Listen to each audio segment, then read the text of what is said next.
Hello and welcome back to Strongwoman High's Life is a Mishmash. Today we have a very special guest, fresh from her win at England's under 64 kilos, Rosie Abercrombie. How are you doing? Hi. Hi, guys. How have you been, Rosie? How's it been being the newly crowned England's strongest woman? It doesn't sound right. When people, it doesn't sound right. People keep congratulating me on being the under 64s. I'm like, no, you've got it wrong. I'm the under 73s. I'm like, oh no, oh no, I'm not anymore. Yeah, you're right. Oh, Yeah, it actually, I sound. am. I've just been eating everything since though. Yeah, I've fair. eaten What do you so weigh now? much. I've eaten more than I've ever eaten in my life. I'm probably about 86 kilos right now. That's literally exactly what I've done as well, mate. I think we both had horrific cuts for that England's, didn't we?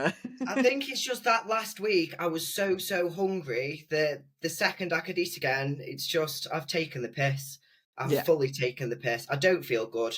Nah, you never do you? I always think this when No. I was cutting, I actually felt better and was more productive when I was in the cut to now Yeah. when I've been out of control eating. I feel like shit on tired all the time. It's funny how that works, isn't it? Yeah, it's a bit of a nightmare, isn't it? Because when you're cutting, you're thinking, "Oh, I'm not 100% me. I don't feel right. I'm tired. I'm like, if I had more calories, I'd probably feel better." And then when you Yeah. have more calories, you're like, "Actually, it's a bit shit this." Yeah, I'm just a big fat pig.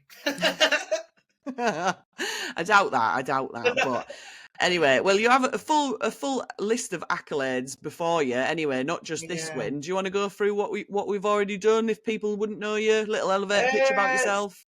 so I won England's as a 73 the first year that I did it. But I've always felt a little bit awkward about that win because when I signed up to compete in England, it was England's Strongest Woman, and then by the time we actually did the comp, it was the English Women's Pro Show. Yeah, So I feel like it was a fake title, so I don't really talk about it because it's a bit embarrassing. So I won that, and then I won the Brits that followed it, but there was only like I was one of 3 or 4 girls in my category. So there was 3 of us. So again, it doesn't really feel like a proper accolade, which is why this England meant more to me. I thought, right, it's OSG now. I don't care. I'm going to tell everyone, yeah, telling everyone that I've won it now. yeah, Um, 100%. and then I took second at OSG Europe's last year to Nick Bennett, which is fair enough, really. I That's feel absolutely hella. Yeah, yeah, like. class. So yeah, so I competed. I always competed as an under 73 just because that was what I actually weighed. Like I walked around at about 71 kilos. And I don't really feel. I feel like I could still compete as a 73 nationally, and do well and probably win some stuff. But the under 73 field has grown and grown and grown. I think in the last 12 months more so than any other class. Yeah, Um, and then I've been watching Worlds. I've watched Worlds religiously for the last few years, and I just feel like the difference between me and the girls at the top of the under 73 category is quite significant in terms of size.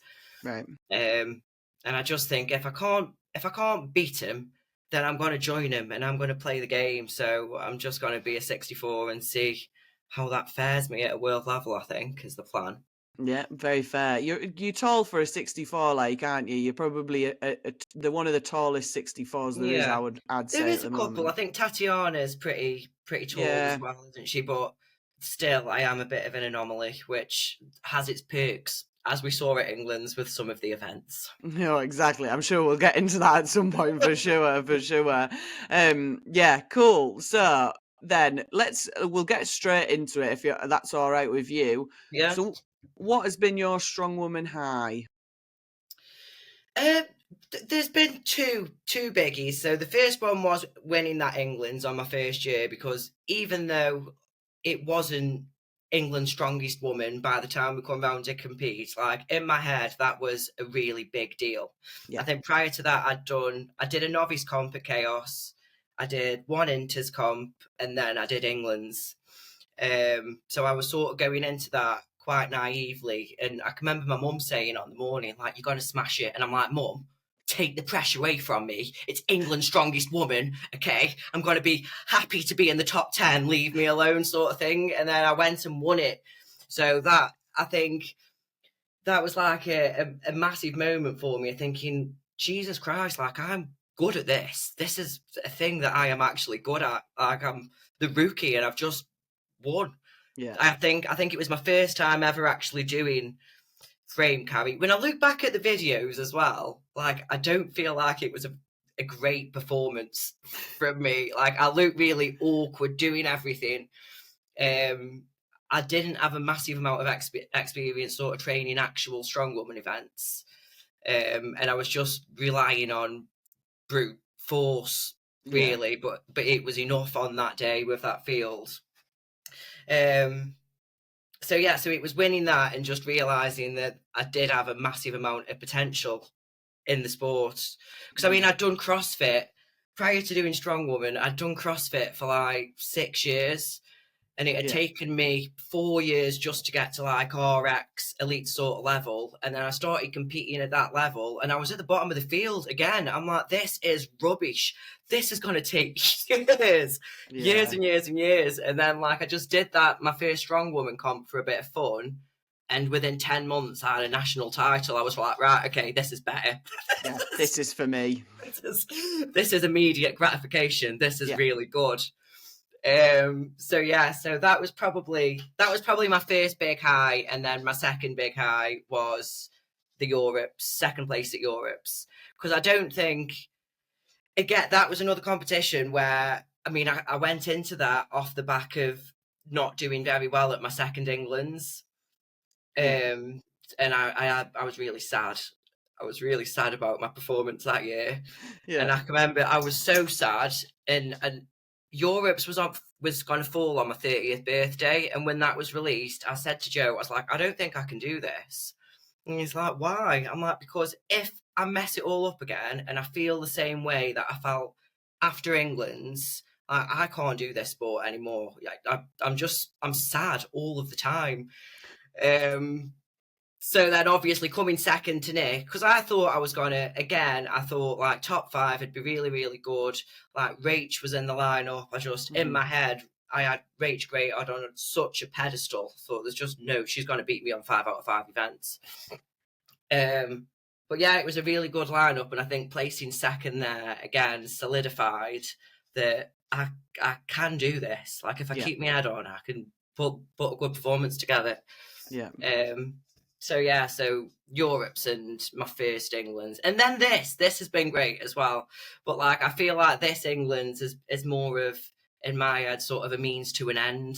Like, it was more about getting experience as competing at 60, at 64. I did think I was going to win. I don't know if you meant to say that.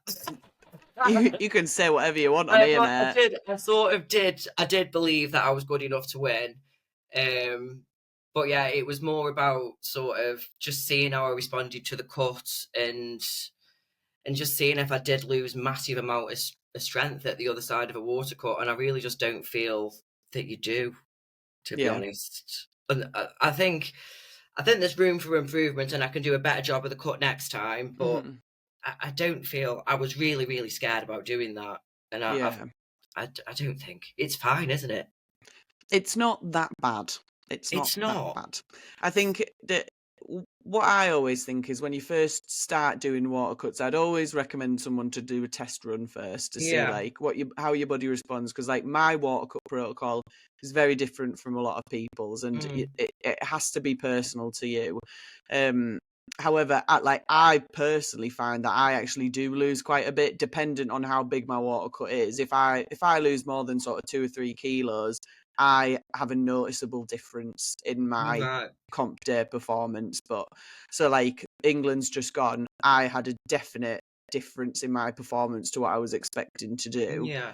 But I had like a very big brutal cut. That was a big cut for you, wasn't it? Yeah. So I was expecting it to be, I was expecting to be less on the day than I had been previously. But I've done water cuts like for, I think, Natural Worlds and Natty UKNS. I did like 2 or 3 kilos and didn't notice any difference in my Yeah. performance to Well, what that I was was it. doing I training. I think I went into the actual water cut at about 66.5. So it was a tiny cut Yeah, anyway.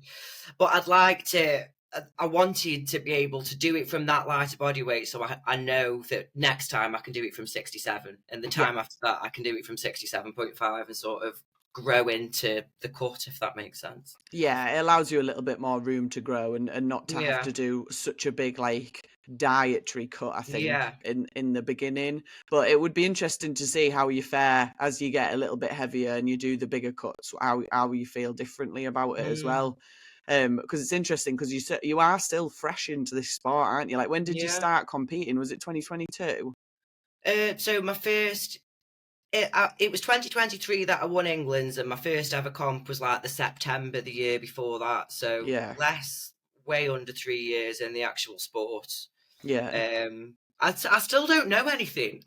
Like, there's still loads of events that I've literally just not touched, and yeah, I'm still a baby in terms of actual experience, which is that is the negative thing about coming in and just winning a comp like that straight away, because it's like, right, well, you can't do an inters comp anymore. You yeah, can only do national level or above comps now. It's like, all right, yeah. okay, I know nothing. 100%. Okay, brilliant.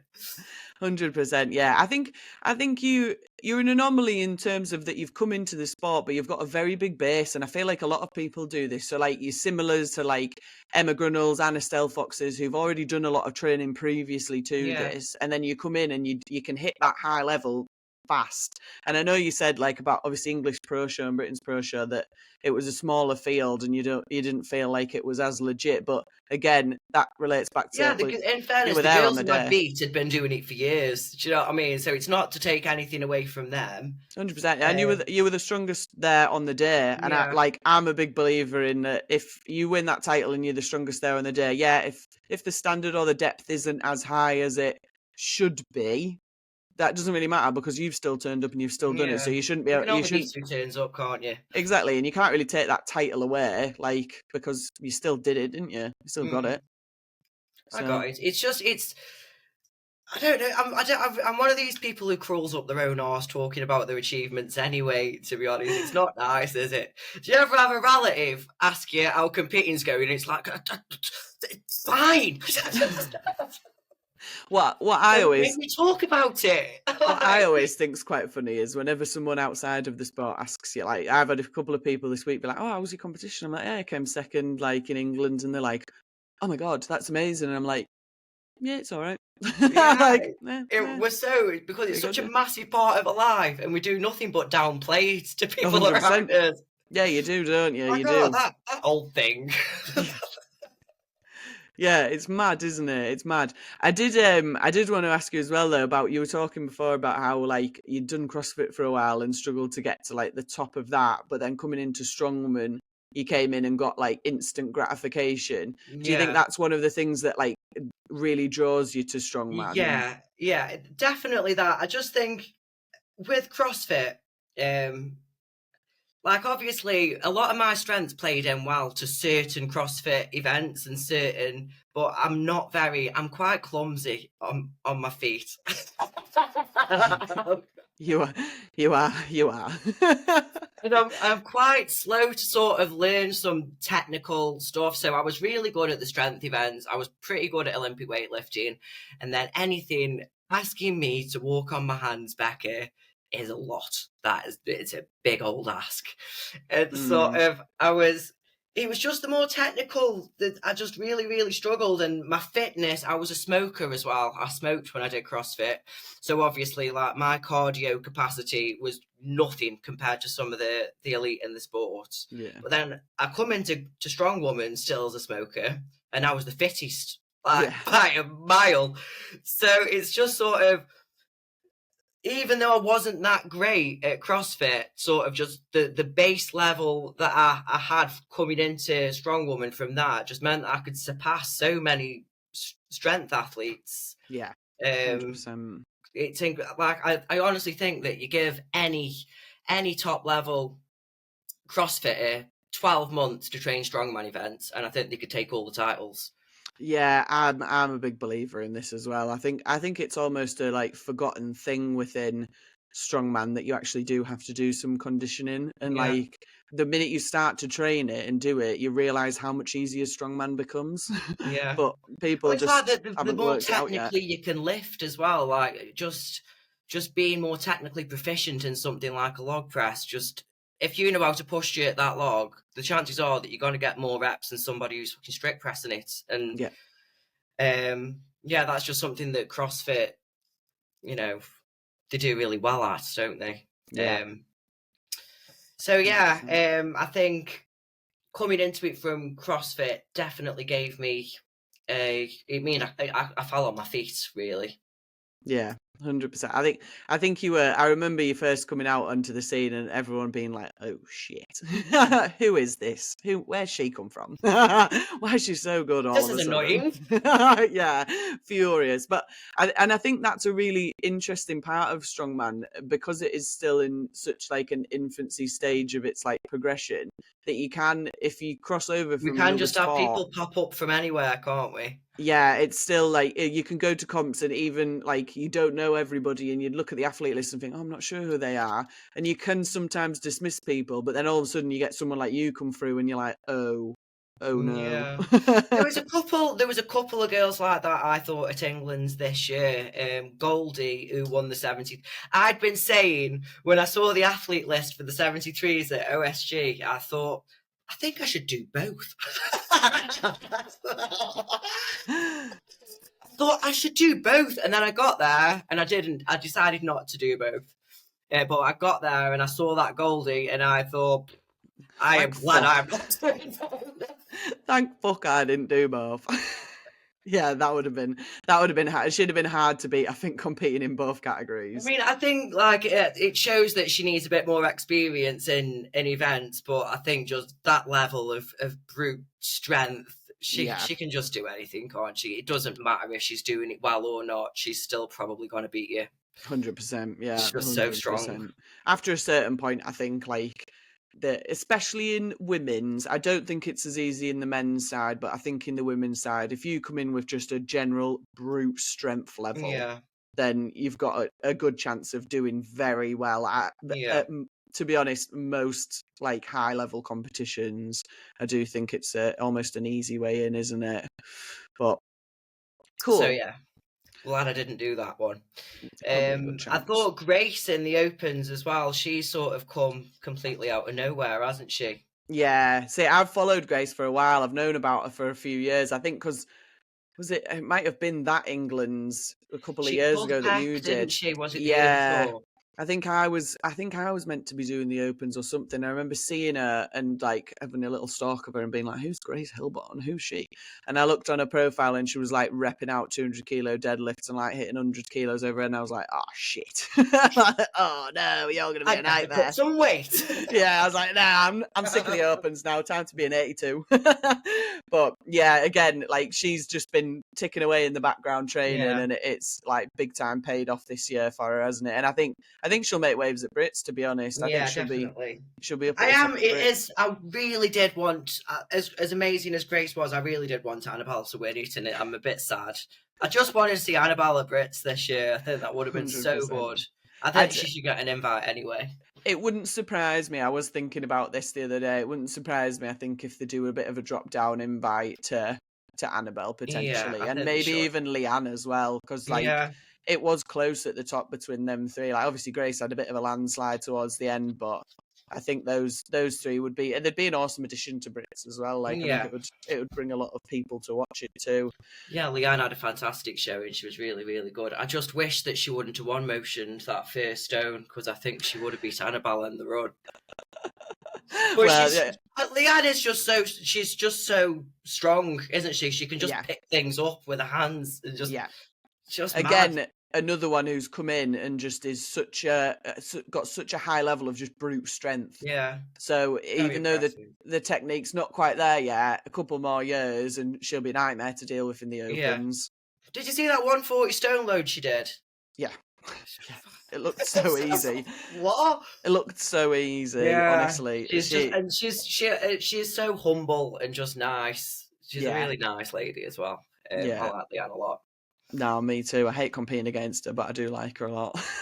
Hopefully These she'll never people are the drop down to worst, aren't they? 82s. They're the worst. Yeah, they're the worst, but the best, aren't they? It's like you hate Mm. them, but you're also like, oh god, I wish I was you.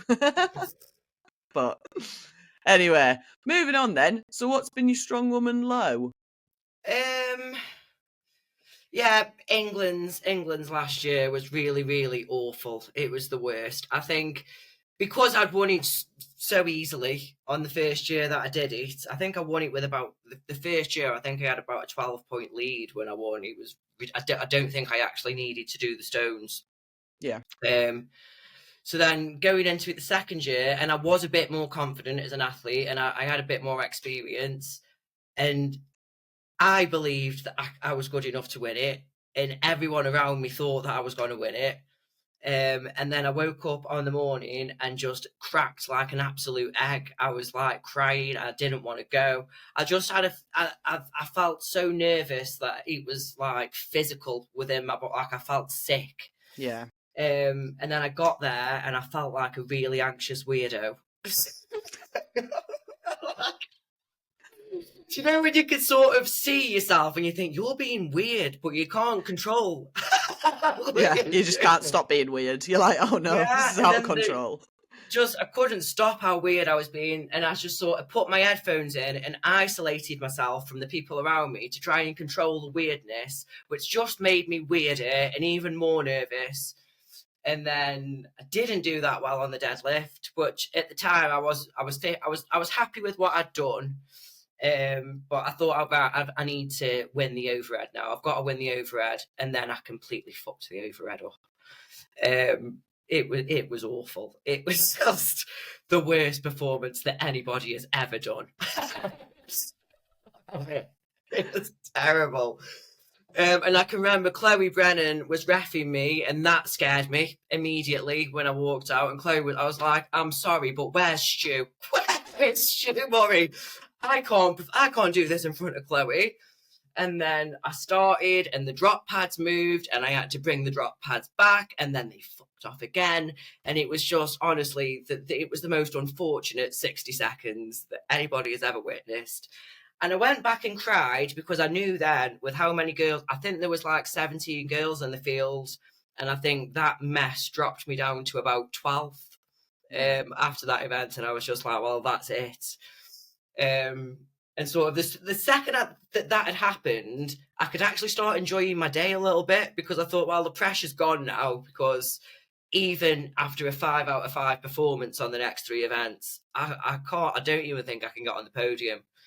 And then the next 3 events, after I'd completely ruined it, it was probably the best farmer's run I'd ever done. It was one of the best runs on sandbag I'd ever done. And it sort of taught me on the job that I am much, much better at Strongwoman when there's no expectation on me whatsoever. Yep. So I sort of really tried to use that when I went into Europe's, and whenever anyone said, "Oh, I think you're gonna," I was like, "No, I don't want to know what you think I'm going to do. Like, I just want to go and enjoy it because I'm so sort of emotionally tied into my performance. And it's silly, really, isn't it? Because no one cares." Yeah, I think that's a very hard lesson to learn, though. Yeah. That really no one cares how well you do. Everyone's just like happy to see you most of the time, aren't they? But I think as well, it almost sets you up for failure with the way that you came in. When you come in so high, and then the expectation is there that you're going to do well, you take that on board personally, and it's very hard then to enjoy it, I think. Yeah. Like, did you feel on that day when you were running up to that England's, were you enjoying your training? Like, were you looking forward to it? No, I wasn't. It was another really light comp as well. It was in the 73s. It was a 60 kilo axle floor to overhead, And I think we'd done quite a long prep for that. So I think I'd been training sort of really lightweight, high rep stuff for about 10 weeks. And it was just really, it was CrossFit. I was back to doing CrossFit on the events. But I actually think I'm much better in competition when it's 20 kilos heavier and I've not got to get that many mistakes that many reps, because it's less opportunities to make a mistake. And I think if I'm going to make a mistake, it's when it's lighter. Yeah. Just because there's more options. If something's really, really heavy, there's generally only one way that you can do it. And I think for you and me both, that's a split jerk. Yeah. Isn't it? But sort of when I am strong enough to kind of push press the weight or power clean the weight, or I'm just putting new variables in that, and more places where I can mess it up. Yeah. So I'm looking forward to the rest of the 64s pathway as it gets a bit heavier through Europes and Worlds, because I think that'll be about right for me. Yeah. And do you feel like that coming down in the 64s that you've like lessened the expectation on yourself? Well, yeah, because it's all new. Like it's a different challenge for me completely. Like England's again. When I watch the videos back, and this, I'm not trying to be big-headed, but I was trying to harness myself in on not the deadlift. I went all out on the deadlift because I knew that Emily was going to absolutely smash it. Yeah. But sort of on the overhead, I mean, that was 60 and 65, which I knew. In training, I've been getting 9 reps in the 75 seconds, but every other time that I did it and went that fast, I'd make a mistake. And then once I made a mistake, I couldn't get another rep after that mistake because I was gassed or... Yeah. So watching my video with my medley back, like I think it looks rubbish. I ended up with 6 reps, but I was really slow and walking from each implement, and it looks crap. Like I knew I could do better than that. And then my bags, I went much slower than what I'd been going and training, because I just thought, it's not worth the risk. I don't need a 10-second bag run because. None of these have got all 5 bags over anyway. Do you know what I mean? So all I need to do is not make a massive mistake. So I felt like this England's, I did stay in 3rd gear really for most of the weekend, but that was all I needed to do on that day in that field to win. But I think put Shannon Smith in the mix, put Kate Connolly in the mix, and again, it's a different experience for me entirely, isn't it? Yeah, 100%. I think it's really interesting because I've been competing for like 5 years now, and I've had this progression of like you go in balls to the wall all the time. Every comp you do, you make a lot of mistakes and you do silly stuff, and then you realize actually if I just slow this down a bit and control it, I'm limiting my opportunity for mistakes. And then that allows other people to make those mistakes, and you're still going to keep ahead of them. So it's really interesting that like you're in this peak now of sort of like, oh, hang on a minute, I can be a bit more tactical. Sometimes all you've got to do is just sit back and watch, isn't it? And just actually use that data, because if I would have gone off, I mean, when I wrote my goals down, it's completely different. What I did on the day is completely different to what I'd wrote down for myself, because I wanted a sub 12 bag run. I wanted the stones in 25 seconds. And then I watched what everyone else did and I thought, but I don't need to do any of that to win. I don't need to do that. I'm just going to do what I need to do. And that's a mistake I think a lot of people make. They're so beset on hitting PBs in competition. And a lot of the time you don't need to do that. A lot of the time it's not the time or place. Yeah, 100%. I think it's really, you're just such an interesting person. In in terms of then, so like what motivates you to do well in strongman? Like what do you think your main motivations are? It's a loaded question, this one. It's hard. It's a hard one because I've already now at this point, I've achieved everything that when I started doing it that I wanted to achieve. Like I wanted to win an England's Strongest Woman title within 5 years. I fucking did that straight away. Yeah. Did that straight away, and I was like, right, well, what do we do now? Yeah. I would like to take the win at Europes, and I would like to podium at Worlds. But sort of just, I don't feel like those are the things that really motivate me to train on a daily basis. I suppose a lot of it is that I don't know what else I would do now. I don't know what else. I genuinely don't know. I've sort of strongmanned myself into a strongman corner. Yeah. I've got nothing else now, really. Like, whenever whenever my little girl talks about me to her friends, like, this is my mum. My mum's England's strongest woman. Like, it's sort of, What a flex. yeah, but sort of that's like it now. I'm just this woman now, so I just want to take it as far as I possibly can. I don't want to be doing it forever, though, Beck. Yeah. I feel like I'm 30 now, and I don't know. It's a very time consuming sport, Mm-hmm.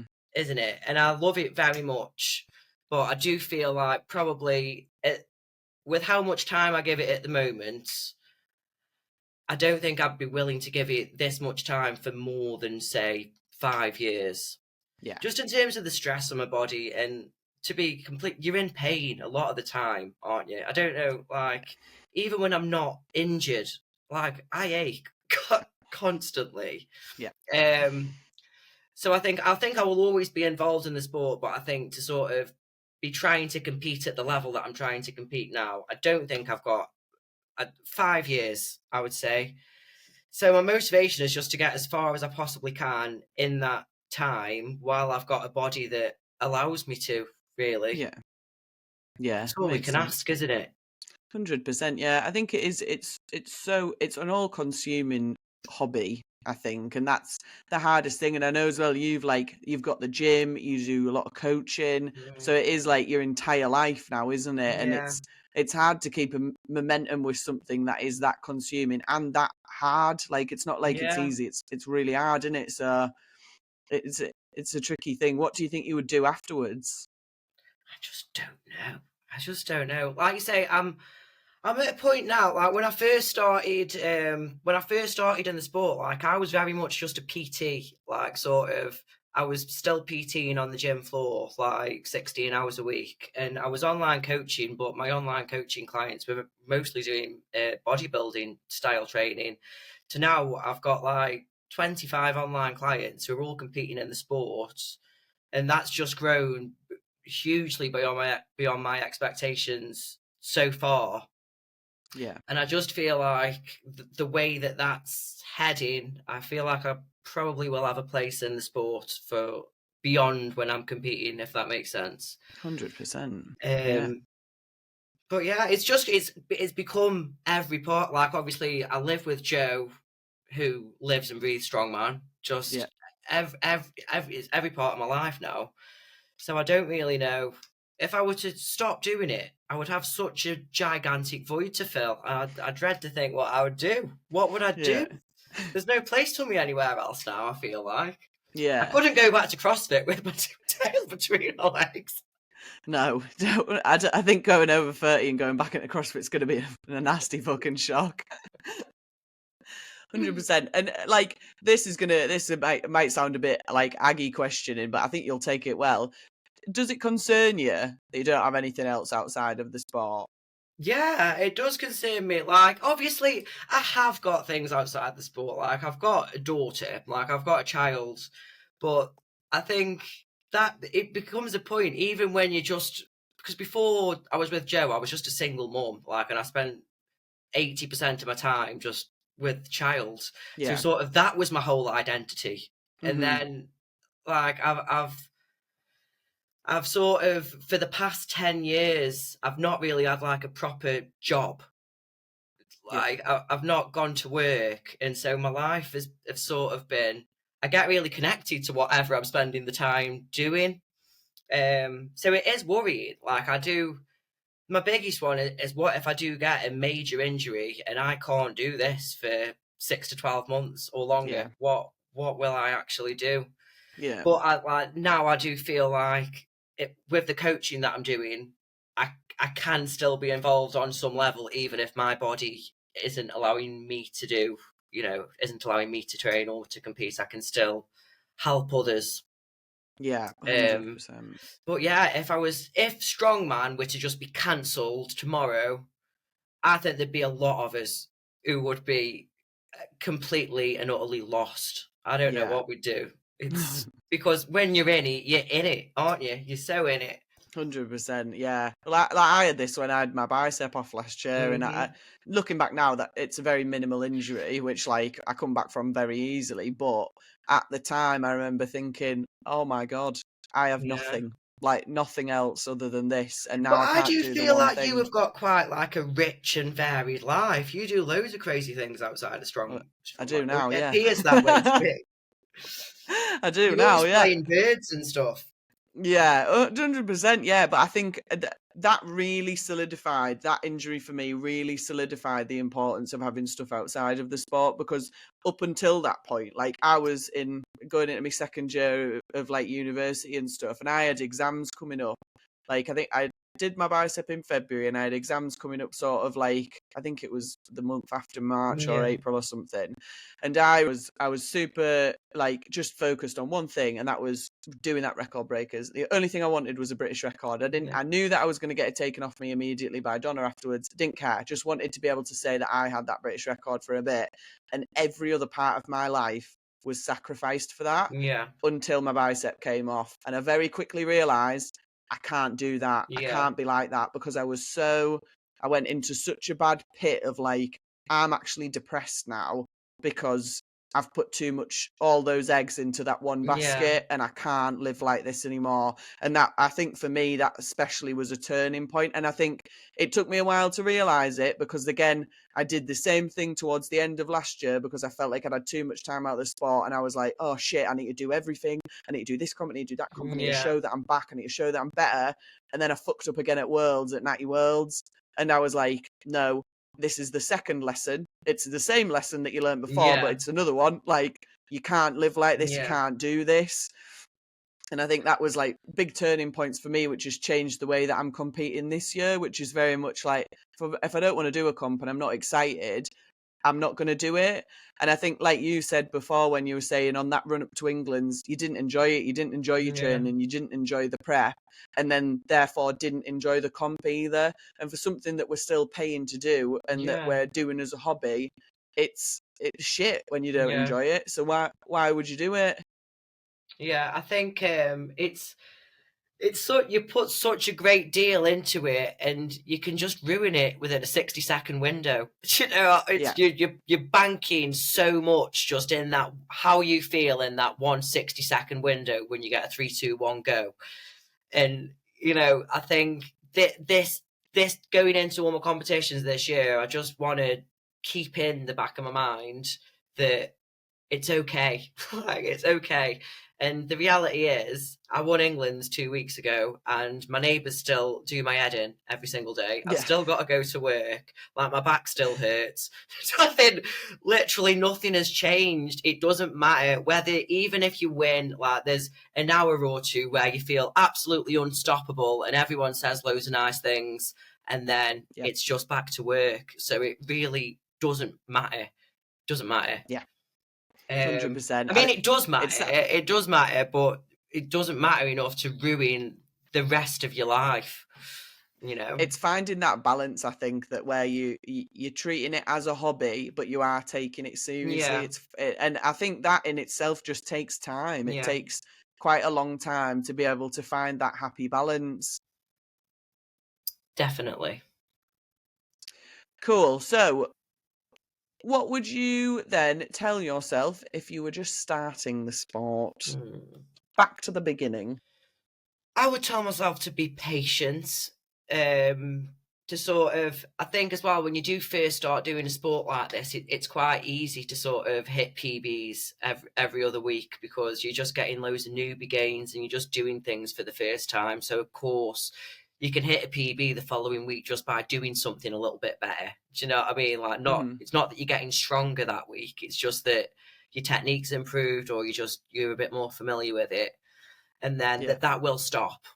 Like, that does stop. Yeah. And just to be patient, because my strength has really gone up and down and up and down and up and down over the past 2 years that I've done it. Like, in terms of actual static force, I'm probably weaker overhead now than what I was when I started competing in the sport. I think before I actually started training Strongwoman, my best sat on push press was 75 for 8.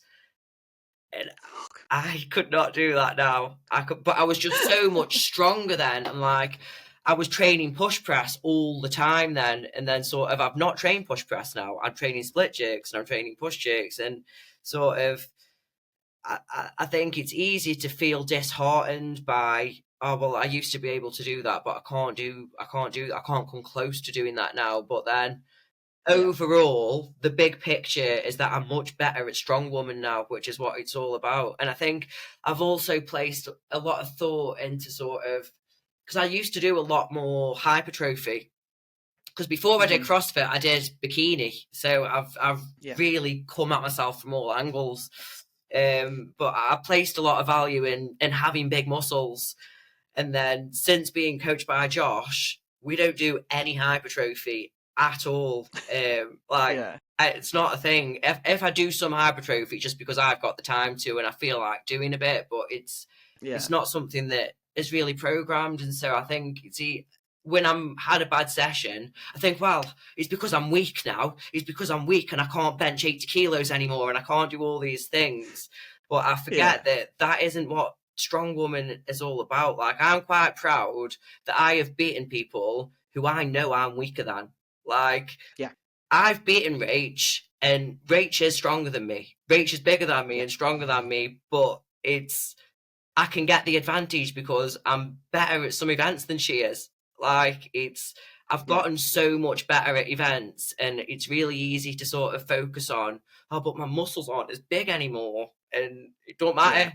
Because I genuinely think that most people could benefit from doing less hypertrophy, less fucking tricep extensions, and more actually learning how to do things efficiently and learning where you can steal points and learning where you can overtake people. And sort of, that is what wins you a competition. It's very rarely won by, I mean, there's outliers to that. Like we were discussing at the beginning, like you know, Goldie and there is these people, but I think when you get to a top level, you know, are these people going to beat you on a bag throw? Are they going to be able to extend with a stone quicker? Or, you know, and I think I've been guilty of really fixating on the numbers. And I don't think the numbers are necessarily what translates to a great comp performance sometimes. And I'm learning that more and more. Yeah, I totally agree. I think because I get coached by Molly, so like we're on a very similar program with, and I don't do any hypertrophy. I do some stuff in off season, like a bit of accessory work, but the majority of my sessions are like based around events. Like I just do events and events and events. But I find that, so like England's just gone. I only had 3 weeks to prepare for it. I didn't really train the events. I maybe had like 4 or 5 training sessions on the events. And the events that I did a lot of, like the log and axle overhead, I did exactly what I expected to do because I'd trained it so many times. I knew what was coming. But like the events that I didn't train, like the sandbag medley and the bag throw and the stone run, I didn't do as well as I would have expected because I didn't feel like I had the practice, the time on them. And I'm a big believer in that I think the more you practice an event, the better you're going to be at it. Because the reality is 3 out of 5 of those, of your opportunities to pick up points in a competition are events. Really, being 100%. Really strong only ties into the deadlift and not even to the overhead. Not really, you know. No. The overhead is more technical than based on. I feel confident that I could beat someone with stronger shoulders than me on a log press for reps, just because I know how to move a log better. Do you know what I mean?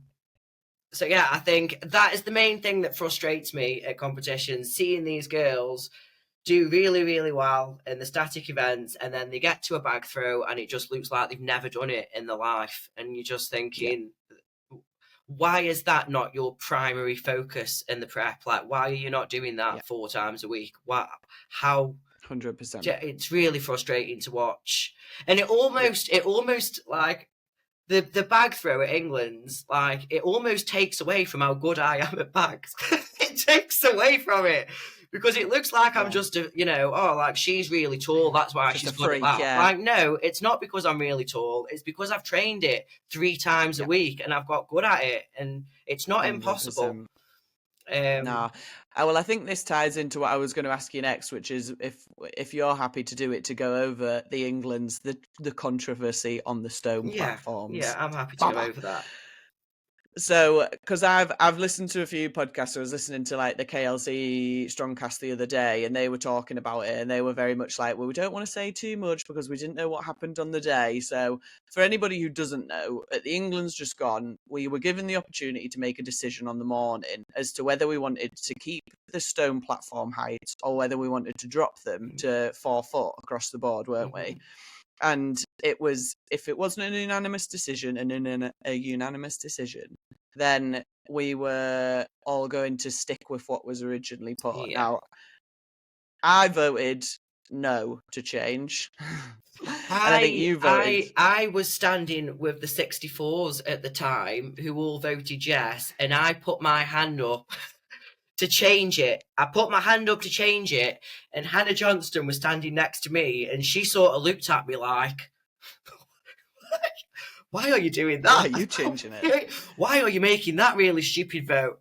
And I put my hand out, and I didn't really know, but what I did know is I knew that I would be good enough to load those stones at the height that it was written, because I've practiced that and I've trained that. But what I was thinking in the back of my mind is, I don't want to go out there and absolutely smoke the run, but be the only woman who's got past the first stone, because again, I don't want to beat people because they're physically unable to do it. I want them to go out there, have the best run of their lives, and me still beat them anyway.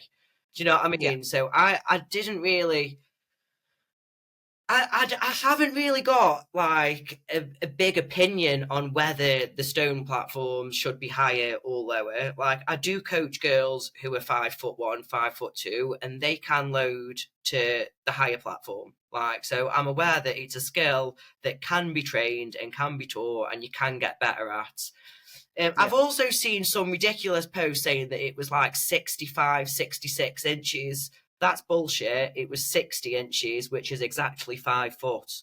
Like, the highest platform, it wasn't a 6 foot high platform. It was a 5 foot high platform. Like, it wasn't obscenely high. I think that's pretty standard for most national stone heights. Yeah. I don't know if, correct me if I'm wrong, but I didn't think that it was obscenely high. I feel like we were given, and what's more annoying about it is that some of the girls who really struggled loading the first stone to the higher platform, I'd watched in the prep, and they've been training 100 kilo plus stones to low platform. They're training the highest stone to a low platform. Why are you wasting your time? Why has your coach, or why are you choosing to train the heaviest stone that you physically can when you're unable of extending with the lightest stone to the highest platform? That seems like a really silly thing to do to me. Yeah, I totally agree with you. Are you in agreement? I just think that is such a massive oversight. Like, we're talking about the stones on the day, and like, oh, well, I've done 120 in my prep, but I don't know if I'm going to get the first one. Like, well, why are you wasting your time doing a 120 stone then? That's really silly. Yeah, 100%.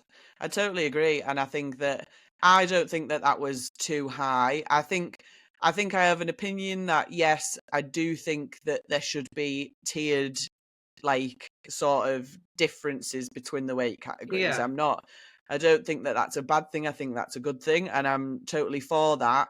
However, I don't really think that that's necessary at a national level competition. Yeah, once we get up to international levels, you go into Europes and Worlds, then totally. I think that weight classes should be set up better for. Yeah. But at a national level competition where we were previously told months in advance it was going to be. Big advance. We were told these events 8 months ago, something like that. We have known these events for a really long time. So I think there's two arguments here, really, isn't there? Because there's the argument that these girls could have easily trained that and got that down, and then that there should be differences in the weight classes, but I think for this comp in particular, I don't think there's an I don't think it argument. was as big of an issue as it's been portrayed to be. And like I have just felt mildly irritated by the whole thing, because I do feel that, like, on the commentary, and I really like Nick, who does the commentary. I think she does a really good job. But on the commentary, when I won the Stones, the entire commentary was about what a shame it was for Emily. And like, I just, watching it back, I just thought, oh, right, well, that's a bit shit, really, because I travelled for 90 minutes to train Stones to this exact height every week for week on end. And all anyone can say is, oh, just thought, I found that quite annoying. Girls. No, I totally agree, and I think I was, especially when it's been sort of kicking off on Instagram afterwards, I felt quite defensive about you specifically, because I thought it's unfair to take that away from you, because you did that, you trained it, and yes, you've got a little bit of a height advantage, but the thing is, if you put me next to Kate Connolly or put me next to Rhiannon, and these are women 5 foot, they'd beat me on that run. They would beat me, regardless of whether 100%. I'm a foot higher. Like, I'm aware of that, and I just don't think. I think if you're a good stone lifter, I don't think that 60 kilos to 50 inches is an outrageous ask. I really don't. No, I don't either, and I just think it's a bit of a shame, really, that's what sort of like people were clinging on to. But as well, like, strongman is a sport that favours genetics, in the most basic sense of the word. Like, the reason why Thor is as good as he is, the reason why Mitchell Hooper is as good as he is, because these people are genetic freaks. They're massive, they're really, really tall, they have these advantages. You don't see people being like, oh, well, he's only doing that because Thor's only being able to deadlift because he's got such long arms. Like, and that is the other argument as well, isn't it? Like, okay, so I've got an advantage on the stones, but what about the deadlift? What about the overhead? Do you know what I mean? Does that mean that I can ask to do my deadlift from 15 inches? Because it's literally the same argument. Do you know what I mean? There's swings and roundabouts to each event, and I just think it's strongman, and it's meant to be awkward and difficult. And 100%. And I think using like the fact that you're short or you're tall or you're this way or you're that way or anything like that, using that as an excuse for not being good at something is a cop out. Yeah, I agree. I'll say it. I don't care. Fight me. But there's, as well, what is annoying about it is the amount of people who have got something to say about it, and they don't even know what they're saying about. Like, it's people who've put a story on, they put a really well together, well thought out story about how shit it all was, and you message him and say, you do know that we were given a choice. Oh no, I didn't know that. Well, do you know what I mean? You didn't.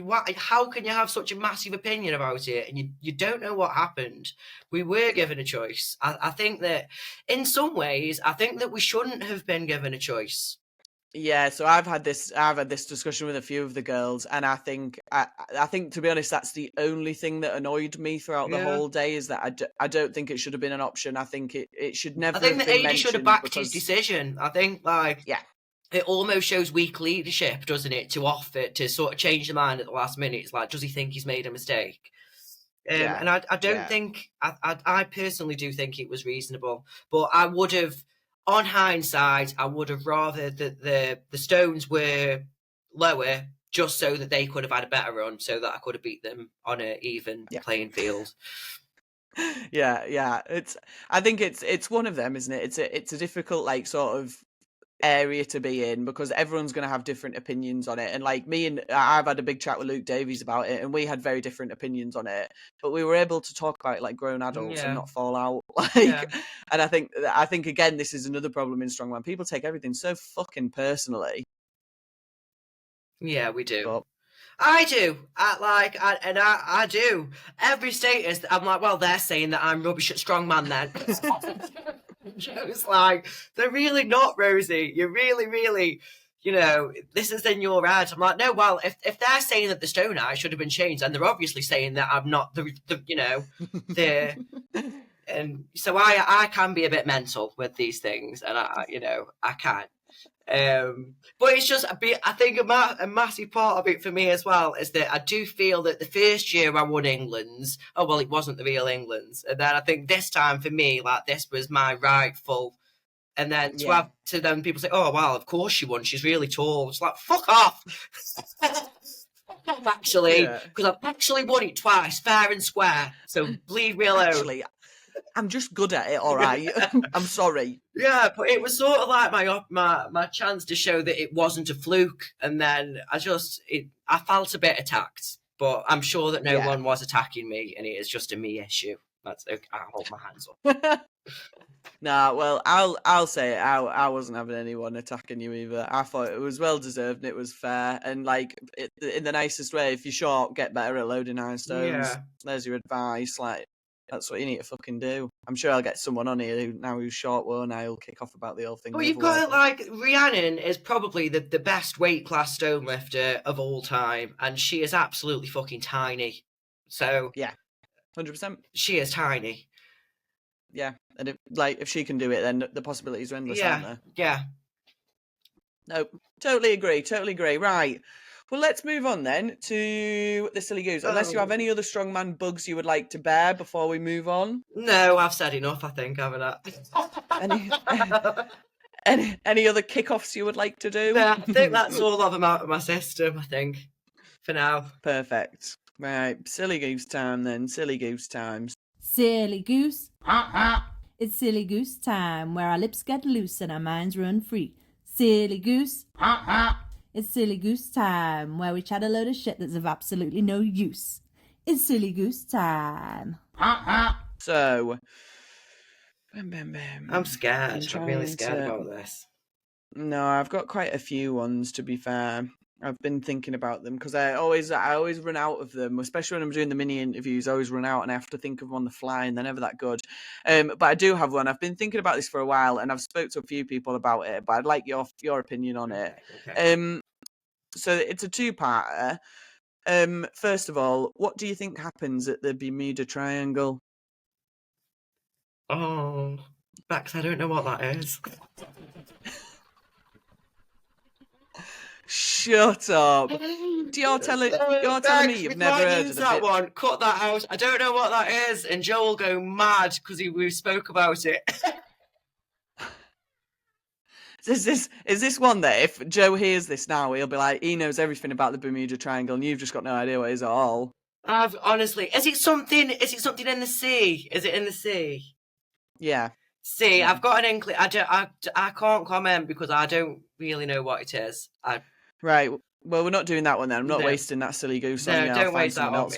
Don't waste that. Don't even put that on the pod. That's embarrassing. No, that's definitely staying in. You're not getting away with that. I need people to know that you don't know about the Bermuda Triangle. Right. The next one then. So this was a thought that I had the other day. And then I think I'd seen a TikTok about it as well. But where did all the bowling shoes go? That is an interesting question, actually. Yeah. They're just not required anymore, are they? But why? Well, I think the question is, why were they required in the first place? And what's changed? This is what I was sort of thinking. Because I feel like it was COVID that sort of stopped the bowling shoes being handed out, which is understandable. But then they were so strict on bowling shoes before COVID. Yeah. And now no one cares. But then also, where did they all go? Where are all those bowling shoes? This is a great point. I couldn't tell you to be. I thought they were jaunty looking things. I didn't. I do. I quite like a bowling shoe. Yeah, I didn't mind them. There's got to be a fucking massive pile of them somewhere, aren't there? There's got to be, and I feel like it would be sad if I knew that they'd all gone to landfill. Maybe they all got sent to like orphans or something. somewhere poverty stricken where they can't afford shoes, and they've just given them all the bowling shoes. They'd just be slipping around everywhere. all with different colours. We'll and see on sizes. the next like Save the Children or Oxfam advert or something. We'll see them See all. if they've got bowling All shoes kitted on. out. Yeah, I don't know. I guess. But it is odd because they were so insistent, weren't they, that we wear the shoes to nothing. I feel like I need someone who like previously worked at a bowling alley or something to let me know. Maybe they've changed the floors.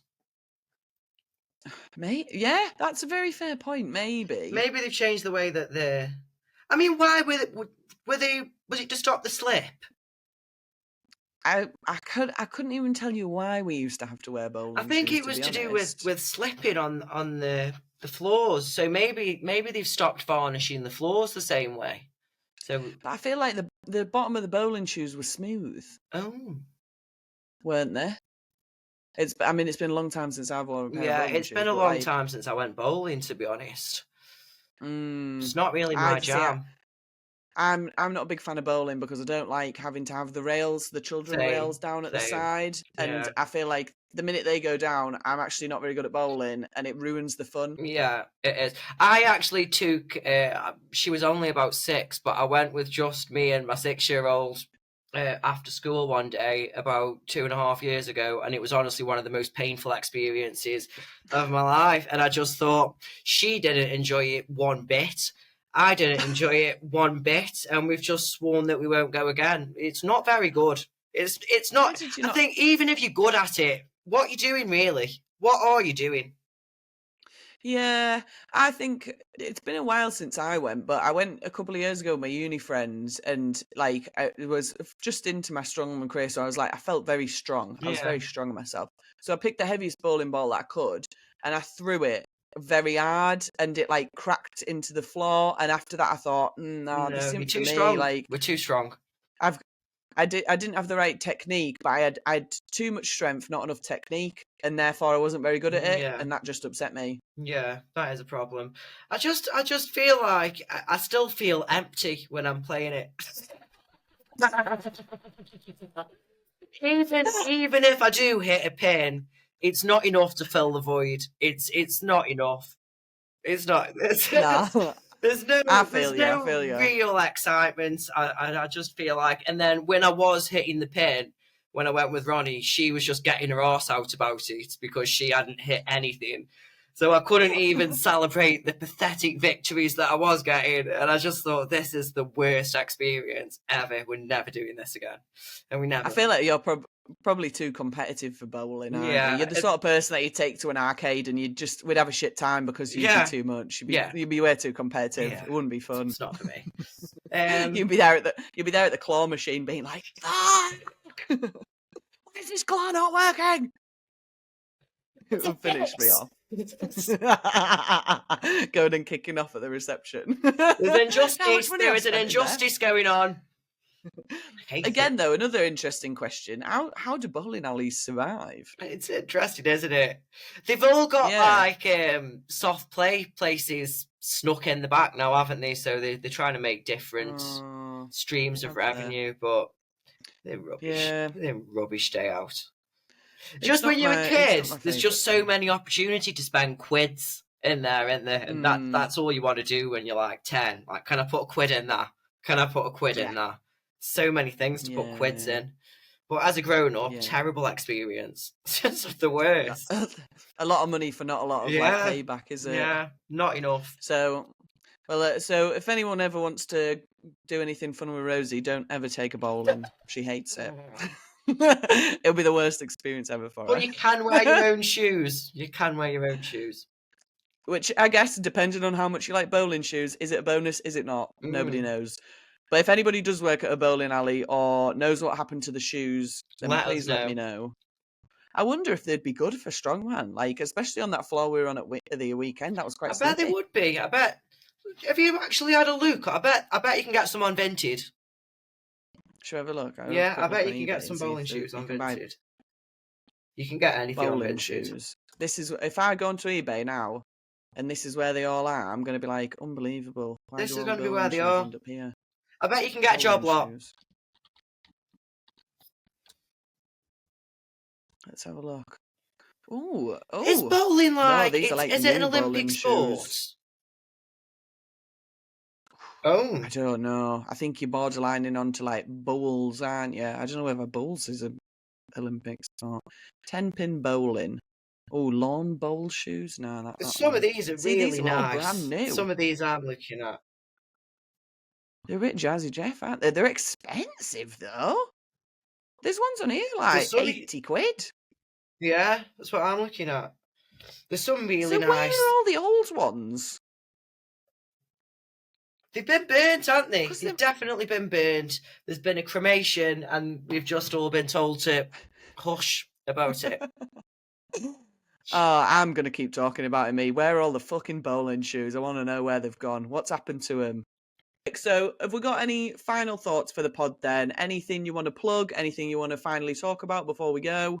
Oh, I don't know if I can actually. I might not do Britain's Strongest Woman. Why? I've been invited to a comp in Egypt.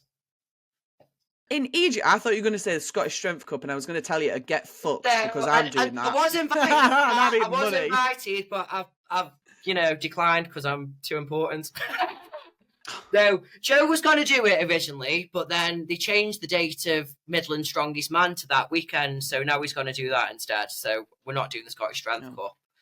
No. But yeah, I've been invited to. It's like called the Egyptian Games or the Egyptian World Strength Games or something. It's like a new pathway. That sounds so cool. There's prize money, and they pay for your accommodation and your food and your transfers from the hotel. So I'm thinking I might not do Brits because technically I don't really need to do Brits.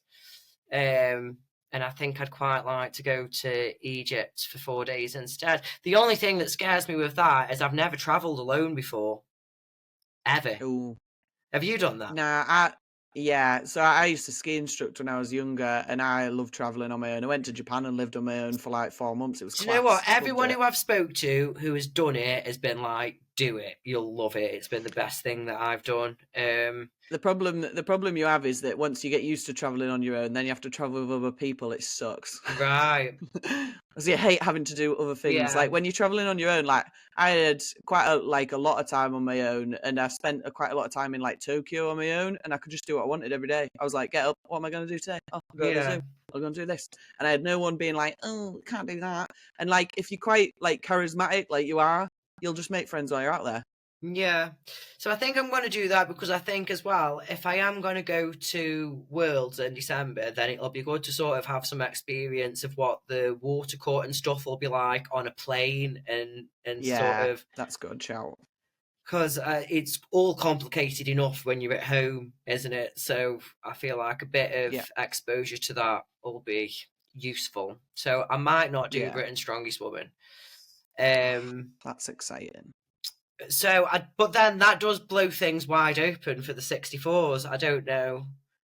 I think that Emily Norley could possibly steal the win there. I'm not sure that I think do you know Dee Wilson, the Scottish girl? She won the 73s a few years in a row. She's making a 64s debut this year. She's doing the 64s. Ooh. So I imagine it'll be a good battle between her and Emily Norley to take the title.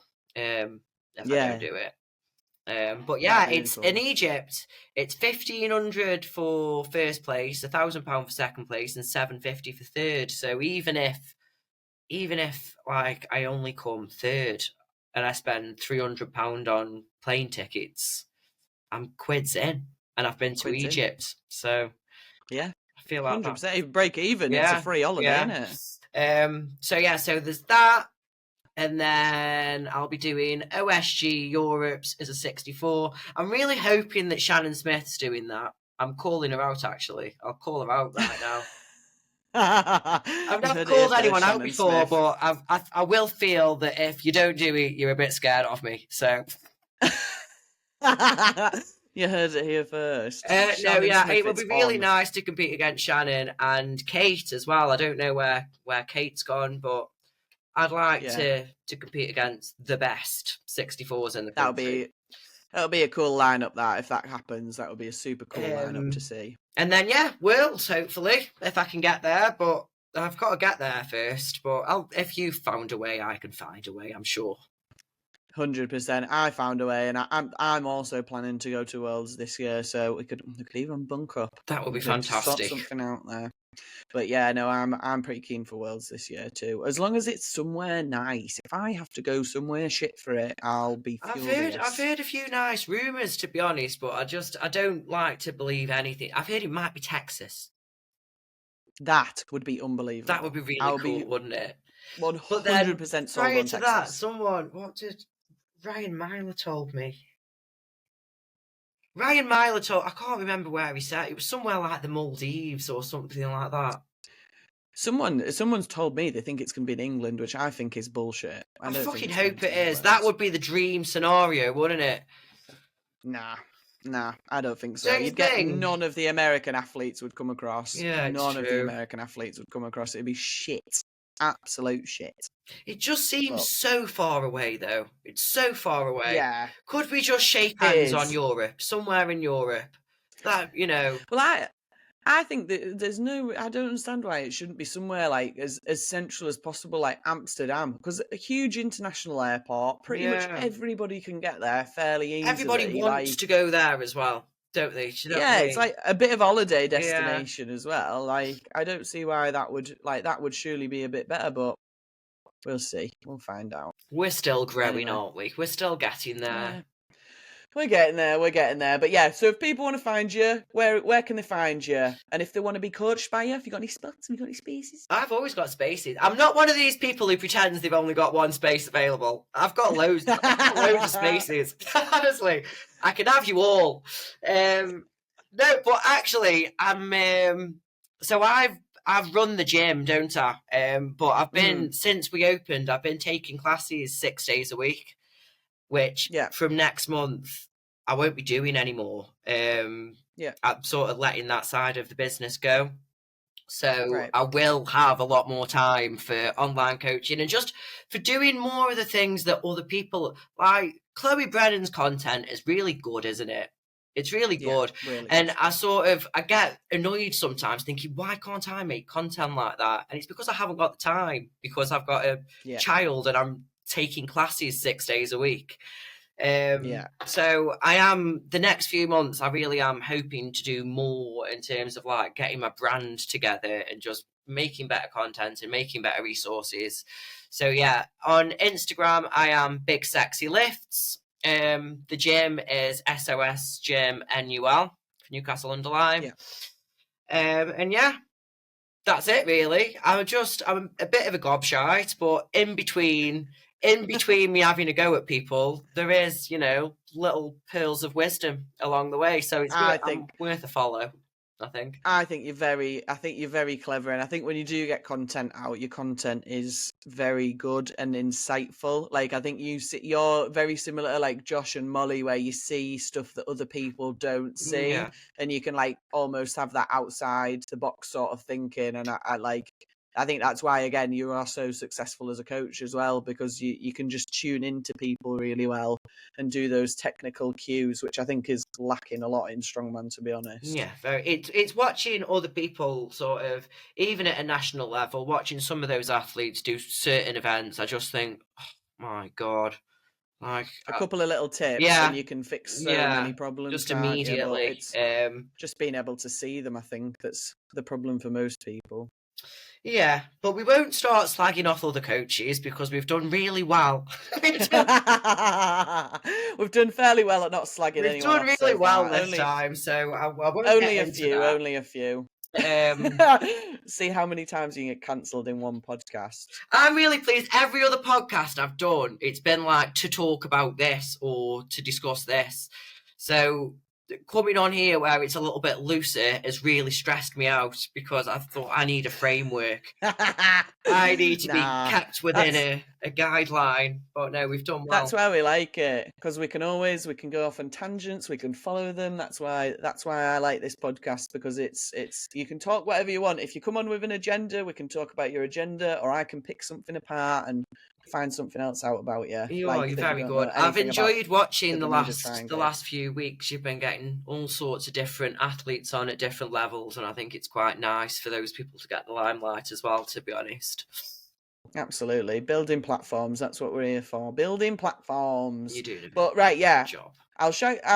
I'll tag your Instagram in the show notes. So if anyone wants to go and follow Rosie and have a look at what she's doing, then do that. And if you want to do any coaching with her, then also give her a message, because she's got so much space, she doesn't know what to do with it. But yeah, thanks so much for being on the podcast, Rosie. It's been a great one. Hopefully no one cancels you or me. And I'll see you all next time. Thank you. Bye. Bye. Thanks for listening to this episode of Strong Woman Highs, and I hope you enjoyed it. If you want to support the podcast, then please give us a follow on Instagram. Or if you would like, we're also on buymeacoffee.com/strongwomanhighs. This is where you can send us tips, or you can also join our membership area, which is $5 a month or £4 a month. It's the silly gosling level. We'll post out any extra content that we get on there, and hopefully a few little free giveaways of things as well. The podcast currently doesn't cost a lot to run, which is what we're trying to keep it as. But we would like to be able to cover our costs, and also once those costs are covered, any profit that is made on Strong Woman Highs will be getting saved up and put into a pot for future Strong Woman competitions that we can sponsor. So if you have a Strong Woman competition that you'd like to be sponsored, or if you want to be on the podcast, then give us a shout, send me a message on Instagram or on YouTube, anywhere else you can get us, and we'll get it sorted, because the more women that we can get on, the better. Thanks for listening and watching. Bye!